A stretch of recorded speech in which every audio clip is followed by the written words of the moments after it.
नमस्कार, स्वागत है आपका संवाद 365 देख रहे हैं। आपके साथ मैं हूं दिग्विजय सिंह चौहान। उत्तराखंड की 5 बड़ी खबरों पर हम नजर डालेंगे, लेकिन उससे पहले नजर डालते हैं इस वक्त की सुर्खियों पर।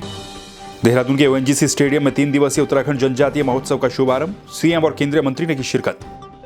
प्रदेश के लोक पर्व इगास पर सीएम की बड़ी घोषणा, घोषित किया गया सार्वजनिक अवकाश। देहरादून में सीएमओ के नेतृत्व में दवाई की दुकानों पर छापेमारी, दी गई चेतावनी।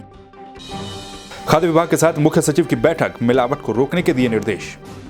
हल्द्वानी में कांग्रेस का विजय संकल्प शंखनाद, सरकार पर साधा गया निशाना। चलिए टॉप स्टोरी में आज सबसे पहले बात करेंगे उत्तराखंड में शुरू हुए उत्तराखंड जनजातीय महोत्सव को लेकर। तो दरअसल उत्तराखंड में केंद्रीय जनजाति कार्य मंत्री अर्जुन मुंडा और उत्तराखंड के मुख्यमंत्री पुष्कर सिंह धामी ने केंद्रीय जनजाति कार्य मंत्रालय, भारत सरकार और जनजाति शोध संस्थान एवं संग्रहालय उत्तराखंड के द्वारा doctor Bhimrao Ambedkar ONGC stadium में आयोजित 3 दिवसीय उत्तराखंड जनजातीय महोत्सव का शुभारंभ कर दिया गया।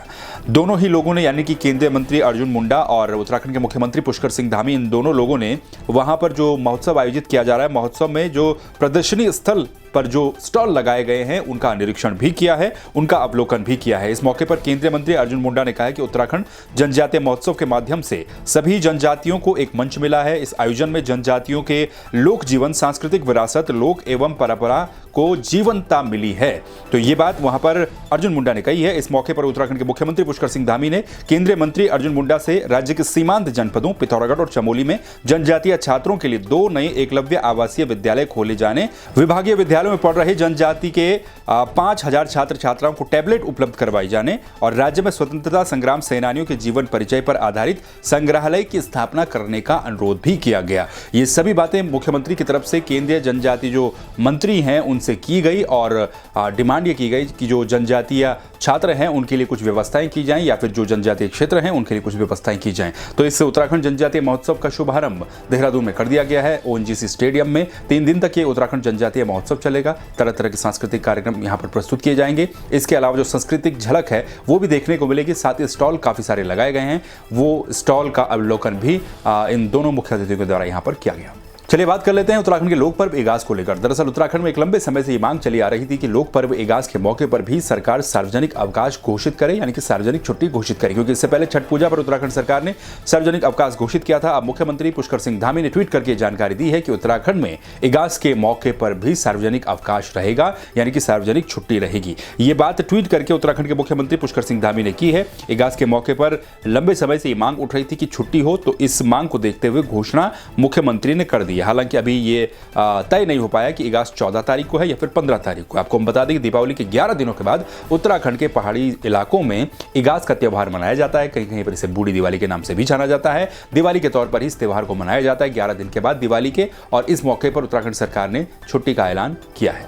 चलिए अब खबर देहरादून से है। देहरादून के जिलाधिकारी राजेश कुमार के निर्देश पर देहरादून के सीएमओ डॉक्टर मनोज उप्रेती के नेतृत्व में स्वास्थ्य विभाग की टीम ने सहजारा रोड पर स्थित 2 केमिस्ट शॉप पर छापेमारी की, यानी कि 2 दवाई की दुकानों पर छापेमारी की है।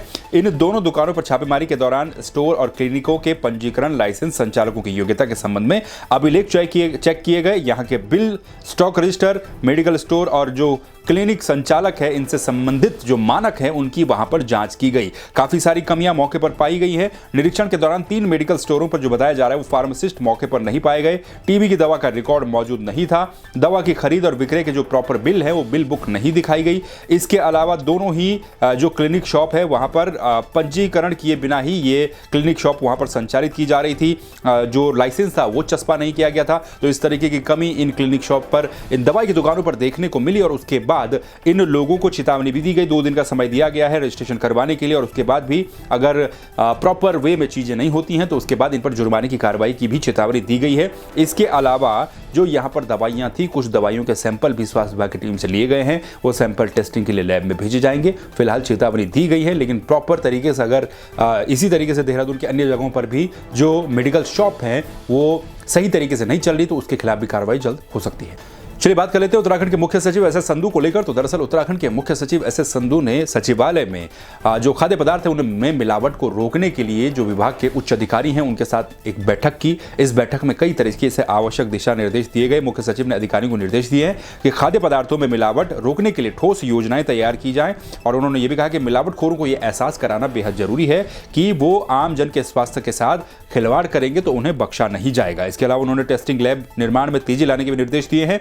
साथ ही खाद्य पदार्थों में मिलावट को रोकने के लिए अभियान चलाने के भी निर्देश दिए और यह भी कहा कि यह अभियान सिर्फ त्योहारी सीजन पर ना हो बल्कि हर समय यह अभियान चलते रहे, क्योंकि खाद्य पदार्थों में जो मिलावट है वो काफी ज्यादा हो रही है और उसका सीधा सीधा असर जो है वो आम जन के स्वास्थ्य पर पड़ रहा है। तो इसी को देखते हुए मुख्य सचिव ने आवश्यक दिशा निर्देश दिए हैं। खाद्य पदार्थों की मिलावट को रोकने के लिए अभियान चलाए जाएंगे और इस पर सख्ती से मॉनिटरिंग की जाएगी। चलिए बात कर लेते हैं कांग्रेस को लेकर। तो दरअसल हल्द्वानी में कांग्रेस की तरफ से विजय संकल्प शंखनाद जनसभा का आयोजन किया गया। दरअसल मुख्य रूप से इस जनसभा का उद्देश्य ये था कि यशपाल आर्य और उनके बेटे संजीव आर्य जो कि हाल ही में बीजेपी से कांग्रेस में शामिल हुए हैं, उनका स्वागत और सम्मान समारोह इस रैली के माध्यम से वहां पर किया गया था। हल्द्वानी में कार्यक्रम को आयोजित किया गया था।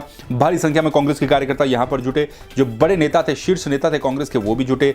पूर्व मुख्यमंत्री हरीश रावत थे, कांग्रेस के प्रदेश अध्यक्ष थे, नेता प्रतिपक्ष थे, संजीव आर्य थे, यशपाल आर्य थे और भी बाकी सारे नेता यहां पर थे। इस दौरान भीड़ भी काफी ज्यादा इस रैली में देखने को मिली और पूर्व मुख्यमंत्री हरीश रावत ने रोजगार के मामले पर सरकार को घेरते हुए कहा कि जब हरीश रावत की सरकार थी तो उस दौरान 3 सालों में उनके शासनकाल में 23,000 युवाओं को रोजगार दिया गया था। हरीश रावत ने कहा है कि मैं चैलेंज देता हूं बीजेपी को कि वो ये भी बता दी कि उन्होंने किन 3200 युवाओं को रोजगार दिया है तो वो राजनीति छोड़ देंगे। तो इस विजय संकल्प शंखनाद रैली के दौरान कई तरीके से आरोप प्रत्यारोप लगे और कांग्रेस ने एक तरीके से अपना शक्ति प्रदर्शन करने की कोशिश भी इस रैली में की है। बहरहाल चुनावी मौसम है, इस तरह की रैलियां आगे भी देखने को मिलेंगी।